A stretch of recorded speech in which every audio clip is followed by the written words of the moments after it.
दोस्तों नमस्कार।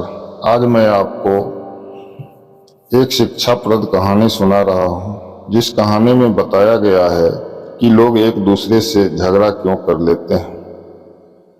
इस कहानी में एक सेठ और संत के बीच दर्शाया गया है झगड़ा एक दूसरे से क्यों होता है।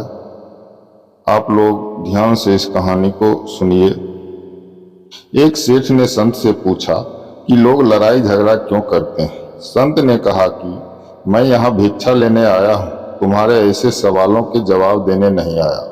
क्रोध की वजह से काम बिगड़ जाते हैं, रिश्तों तनाव बढ़ सकता है, इसलिए क्रोध से बचना चाहिए। इस संबंध में एक लोक कथा प्रचलित है। दोस्तों, कथा के अनुसार पुराने समय में एक सेठ के पास संत भिक्षा मांगने पहुंचे। सेठ भी धार्मिक स्वभाव का था। उसने एक कटोरी चावल का दान देकर संत को पूछा। सेठ ने संत से कहा कि गुरुजी, मैं आपसे एक प्रश्न पूछना चाहता हूँ। संत ने कहा कि ठीक है, पूछो, क्या पूछना चाहते हो।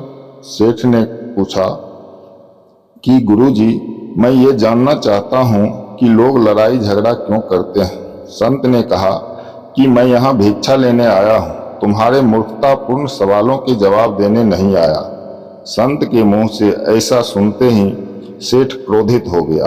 वह सोचने लगा कि ये कैसा संत है, मैंने इसे दान दिया और ये मुझे ही ऐसा जवाब दे रहा है। सेठ ने गुस्से में संत को खूब खरी खोटी सुना दी। कुछ देर बाद सेठ शांत हो गया। तब संत ने कहा कि जैसे ही मैंने तुम्हें कुछ अप्रिय बोला, तुम्हें गुस्सा आया। गुस्से में तुम मुझ पर चिल्लाने लगे। इस स्थिति में अगर मैं भी तुम पर गुस्सा हो जाता तो हमारे बीच झगड़ा हो जाता है। संत ने सेठ को समझाया कि क्रोध ही हर झगड़े की जड़ है। अगर हम क्रोध नहीं करेंगे तो कभी वाद विवाद होगा ही नहीं। गुस्से में काम सुधरते नहीं हैं और ज्यादा बिगड़ जाते हैं। इसलिए क्रोध को काबू करने की कोशिश करनी चाहिए, तभी जीवन में सुख शांति बनी रहती है। हमेशा धैर्य बनाए रखिए। दोस्तों, यह कहानी अगर आपको अच्छा लगा हो